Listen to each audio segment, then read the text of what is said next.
Okay guys, I hope you enjoyed Miss Wishy-Washy's farm, and I want you to specifically think about the beginning and the end of the story, because at the beginning and the end of the story there was a change in these characters.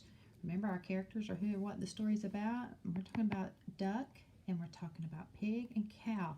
Why did those characters change from the beginning of the story when they didn't want their bath to the end of the story when they didn't mind their bath? What made them change that? Okay, so I drew them for the beginning of the story, and instead of drawing them again, I just drew an arrow, okay, because these are the same characters we're talking about at the end of the story too. So in the beginning, they did not like Miss Wishy-Washy or their bath, did they? Let me move this up here so you can see where I wrote that. They didn't like Miss Wishy-Washy or their bath. They called her mean old Miss Wishy-Washy and everything, didn't they? Well, at the end, they had it changed. They loved and missed Miss Wishy-Washy and their bath. I want you to take a minute and I want you to figure out or think about, why did they change? What happened that made them change their feelings about Miss Wishy-Washy and their baths? Okay, just take a minute, pause the video, and think about that, okay? Okay, well, I hope you came up with the idea that why did they change? There's my question mark. Here is my answer. They went to the city and had no one to take care of them. So really and truly, our characters realized that the farm was really the best place for them because no one in the city was going to take care of farm animals. Okay, guys, see, I want us to go ahead and I want you to actually have your notebook. That's what I'm trying to say here. And then I want you to do a little Miss Wishy-Washy activity with me. So right now, just pause, and I want you to write today's date, 4/29/90, and then I want you to write Miss Wishy-Washy's farm. Okay, pause the video and do that. Okay, now we're going to talk about the setting. The setting is where and when did this happen? Well, maybe I should draw sunshine up here because you know what? Most of this happened during the daytime, so that will let me know. If I had a moon up there, you would think it were night, so I want you to know it's daytime when this happened. And they're at the farm, okay? Now, I want you to tell me who the characters, all of the characters in the story are. Just draw me a picture.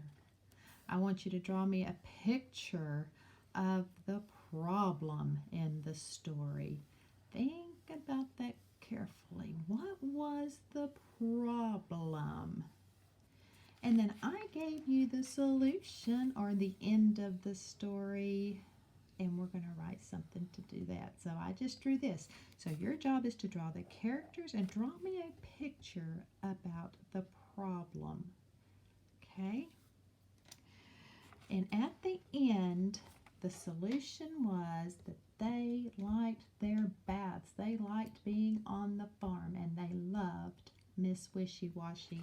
So what I want you to do as well is think about that beginning and the middle and the end of that story. But there was a problem that happened, and I'm going to see if you can pick out the problem and draw a picture for me, okay? Now, the characters we've already talked about, so draw me a picture of them as well.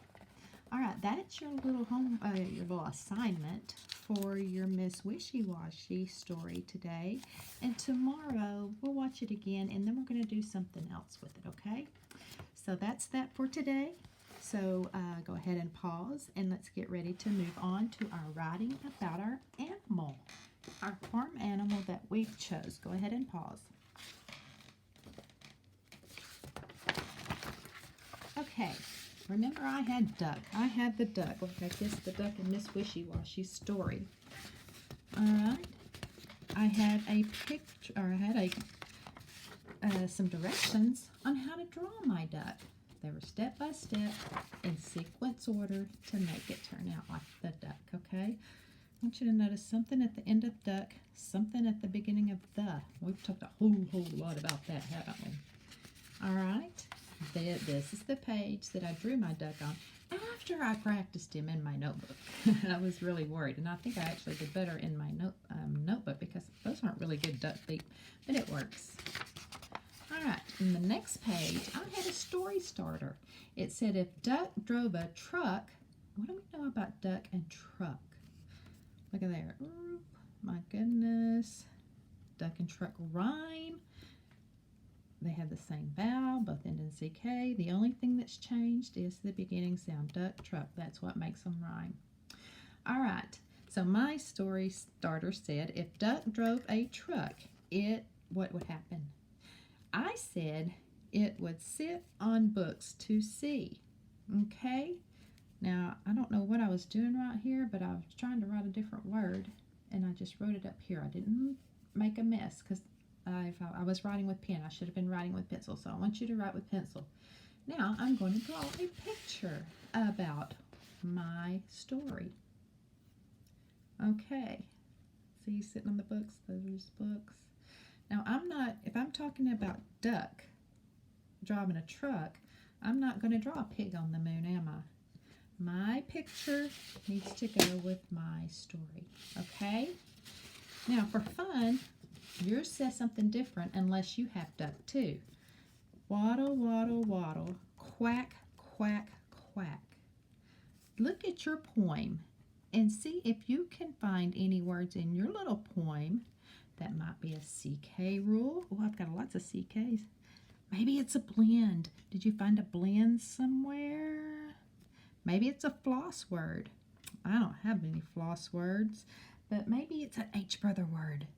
Oh, got a TH there. Oh my goodness, I found a word with ing at the end. And another CK word. Quack, snack, all that rhymes. Duck. The reason why duck and snack don't rhyme is because they don't have the same ending sounds. And there's a different vowel right there, UCK and ACK. Okay, guys, that's all we're going to do with our writing. I want you to work on this page as well, okay? See what you can come up with. All right, and tomorrow we will talk about our next page. Go ahead and pause, and let's get ready to get out your shape book, your 3D shape book. The solids is what we call them as well. We have the cone. This solid shape is a cone. Okay, go ahead and pause and get that out, and we're going to come back and read the rest of this together. Push play when you get back. Okay, this says, this solid shape is a cone. A cone has one face and 0 edges and 1 vertex. Now we looked at the cone. I found the funnel, and I don't really know where I put the funnel yet lately. But anyway, here's my cone in my solid shape, okay? Now, let's find the face right here. It's got one face. All right, do you see any lines where the vertices, this is the vertex or vertices. It's called a vertex if it's just one, vertices if it's more than one. All right, but there's no lines that connect them. So it had 0 edges and the 1 vertex. Now we're going to turn the page and we're going to write on this page. Okay, it says, this solid shape is a, oh, I hope you said cube. Let's write cube here.